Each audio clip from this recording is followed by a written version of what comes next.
Based on what I'm seeing on social media and even in the Washington Post, some people are claiming EVs are a mess in emergencies. But is that true? Let's take a look at the facts. Post columnist Charles Lane relayed the Twitter story of a Tesla driver who was reportedly worried about running out of power in a massive snow-induced I-95 traffic jam. The editorial's premise was if the interstate had been filled with EVs, the mess would have been even worse.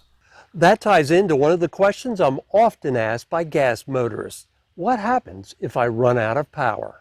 Well, that's a valid question. What a lot of people fail to realize is that in emergencies, EVs have some distinct advantages.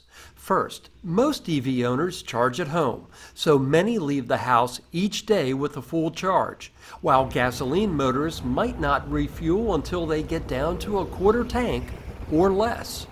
Second, there are no fumes to worry about when dozens or even hundreds of EVs are stuck.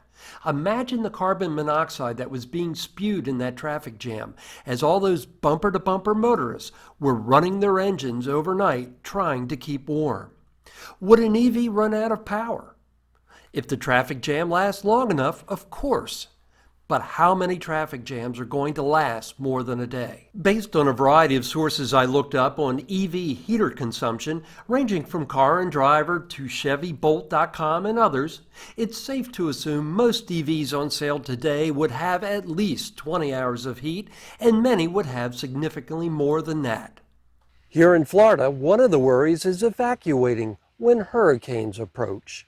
This is an example where EV motorists with home charging have a clear advantage, while gasoline motorists might be stuck waiting in a long line to refuel in advance of a hurricane. EV motorists just plug in at home. Some might argue EVs will be stuck if there's ever a power outage, but that argument is also a fallacy, since most gas pumps aren't going to work during a power outage. And for EV owners that have rooftop solar, they can just keep charging, assuming there's enough sun. For EV motorists that do run out of charge, they're likely to do the same thing as most gas motorists do: call for roadside assistance. Jim Sennett is with AAA. So electric vehicles, we handle it two ways. If we have it in a city if it breaks down in a city, we have a mobile EV charger. We'll deploy that charger to go help the vehicle. If we do not, we'll deploy a tow truck, have the vehicle towed so it can get charged at either their home or a charging station, whatever the member chooses. AAA is using 3 different remote charging systems. One is from Spark Charge, which is a battery-powered portable charger. Another is from Blink, which is among the charging station brands in the U.S. A new trend is also emerging that over time will give EV motorists another advantage. More EVs are starting to come with the option to transfer power from one EV to another. For example, the upcoming Ford F-150 Lightning EV will be able to refuel other EVs and even power a house during a power outage. The 2024 Chevy Silverado EV will have a similar feature, as does the Hyundai Ioniq 5. Imagine, instead of calling a tow truck, calling your neighbor for a charge, sort of like asking someone to bring you a gallon of gas. Jim says AAA has placed orders for the new EV pickups. So we have like a two-pronged approach for that. We plan on expanding our mobile charging units, right, as they become more prevalent and we get different chargers and, startup companies coming into the market every day. So as those get more prevalent, we're going to expand those.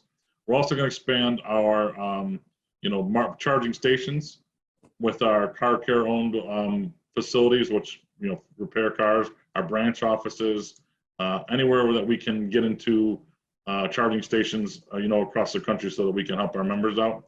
And then we also plan on deploying, electrificated cars in our roadside assistant vehicles, like the Ford Lightnings and the Chevy Silverados and stuff that are out there to help deploy those vehicles so they can, vehicle to vehicle charge them, as well as still be able to do, the tires and the flat tires and the lockouts and anything else that we do. Jim says the bottom line is, when it comes to roadside assistance needs, EVs are likely to have the same issues as gasoline cars. They're all the same as any other ICE engine calls. Most of them are, flat tires, collisions or mechanical breakdowns that can't be driven, like a ball joint or a lock, brake caliper or anything.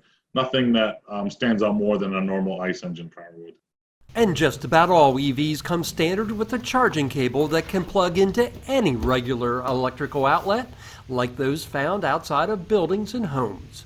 The real lesson here isn't whether an EV is more or less safe in an emergency, but rather be prepared. You are not going to be happy if you find yourself out of fuel, regardless of whether it's gasoline or electricity, on the side of a road on a dark night with no one around for miles. If you found this episode of EV Rider useful, please give it a like and subscribe so I can continue to bring you more electric motorcycling and car adventures and introduce you to the people and places in Florida that make the Sunshine State special.